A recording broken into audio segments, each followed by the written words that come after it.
battle area must be hit and destroyed. Because if you cannot stop them coming to me, then you have no point complicating my work.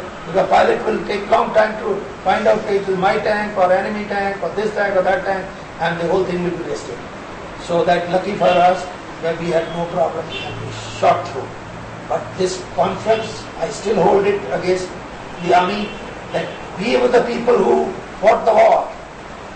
We were not asked to attend. Obviously, they wanted to conceal facts. Okay? God bless them. During these 2 days of the battle, one spot the enemy air came in with the starfighters. And the brigade commander at that time, I don't know who the brigade commander was in the field, but his BM was Verma, Major Verma. He made hell of a emergency call to me, crying on the thing, sir, mare gaye, ye ho gaya, wo ho gaya, sir, bachao, ye. I mean, you have just only seen 2 aeroplanes, but try and understand why I am repeating this. This is a message for all the BMs in future wars. That when you make such a call, firstly you are exposing yourself, secondly you are wasting time. By the time my aeroplanes reach there, the enemy will have done something and gone away. I cannot intercept from that word that you give. From the time I scramble, the aeroplane will climb up, go there, find it, enemy will have gone. So deal with your own weapons.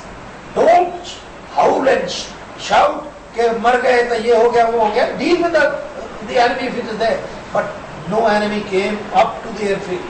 Remained close to Longewala area, and that also once 2 starfighters showed up. Reason being, because we were hitting Rahim Yar Khan airfield and we are hitting Jakwabad airfield. Because every sortie we were making a chakkar just to see if they are reactivating. Because we found there was zero activity there. One aeroplane outside in Jakwabad, which was covered with cloth, small aeroplane, but there was no other activity. Obviously, they never activated Rahim Yar Khan, never activated Jakwabad. So their operations from distant airfields, from Maripur or Badin, did not enable them to reach us and go back.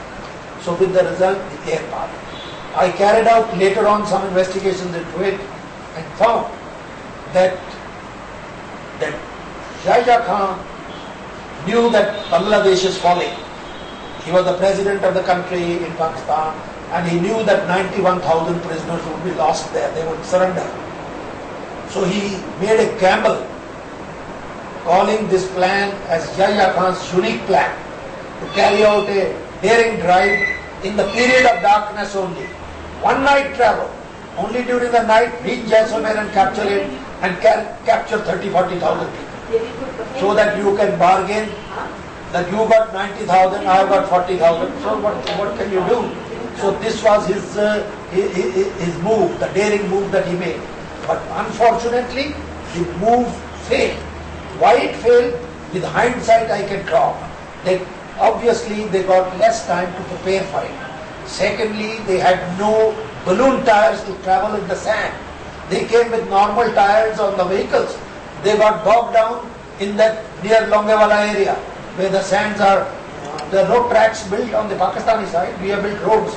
They have built no roads, they are only sand tracks. They got bogged down there. Every vehicle of theirs got bogged down. The tanks ran through because they had broad tires, broad tracks. They ran through up to Gamnewala Tar, nearly 43 kilometers into our territory. But when they found the infantry was not keeping up, they came back to find out where the infantry was. When they reached back, they found the infantry was stuck in the sand. So was the artillery stuck in the tank, in the sand. So they tried to pull these vehicles out, they could not pull. When they could not pull and pull them out of the sand, the night was running away. Then ultimately the tank commander got fed up and he says, get on to the tanks. This is hindsight I am telling you because I am reading Pakistani books plus my own books. The soldiers were asked to ride the tanks. So 30-40 soldiers sat on the tanks. That he will take the tank with the soldiers on top. And just at that time when they were about to move, the Air Force arrived.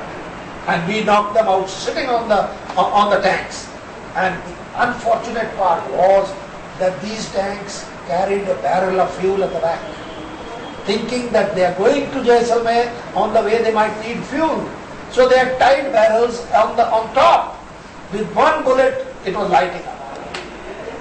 So they themselves dug their grave by bad planning, rushing into the battle, and exposing themselves with the fuel on board, outside exposed fuel which would ignite very quickly, and the vehicles, heavy vehicles were getting bogged up. No balloon tires. So the lessons are very clear. This mission would have succeeded provided it was properly planned. If they had the broad tires, Jaisalmer would have been run over, because we had no army defenses to defend the airfield. Air Force cannot stop the army barging in. The enemy would have come in without any problem and probably shot a lot of people and destroyed our aeroplanes and taken over the airfield. It was very possible. If any army man says, no, this cannot be done, I don't agree with him. I very interestingly met immediately about 2 months after the battle, I met a brigadier. I wouldn't name him. And when I told him that this is what the plan was in Mangawala, he said, no, you're talking through your hat. It can't happen.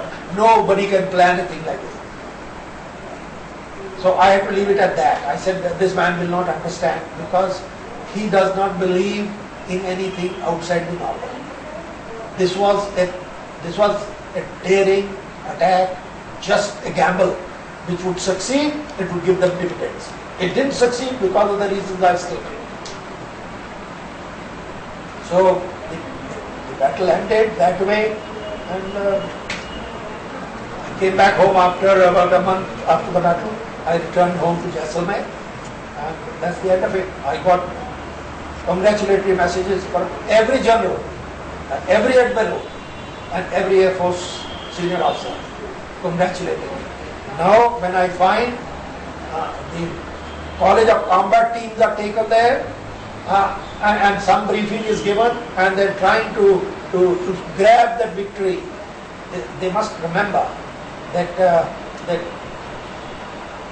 defeat is an orphan and victory has many fathers.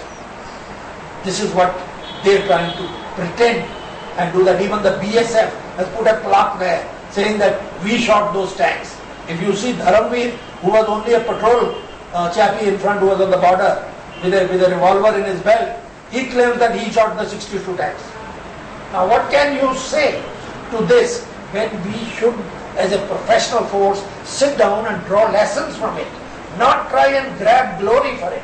The glory doesn't belong to you, give it to somebody else. We are the same people, but in different colors of uniform. So this is what I hold against. I have pleaded their case. I changed the role of the Air Force during 71 war and threw the weight of the air behind the army, and yet I find the army doing this. I'm quite dismayed of it. Situation on the night of 3rd, 4th December 1971. 3rd, 4th December night, no activity at all. On the third evening, on the radio we heard that Pakistan carried out raids over 9 airfields, including Jaisalmer, but nobody came to Jaisalmer. Now they are saying they must have gone to some other airfield, some Negru airfield. No aeroplane came in the vicinity. Why they did not come, people must understand. This attack over Jaisalmer was a unique plan, was kept under secret, very great amount of secrecy, so that this secrecy was not even divulged to their own Air Force, because they felt if they divulge it to the Air Force in Pakistan, Pakistan will build up this Rahim Yar Khan and the other airfield over there, what is it, Wawa. They will start piling up aeroplanes there, and once that happens, India will get the wind of it, Indians will bring more aeroplanes. So they wanted, under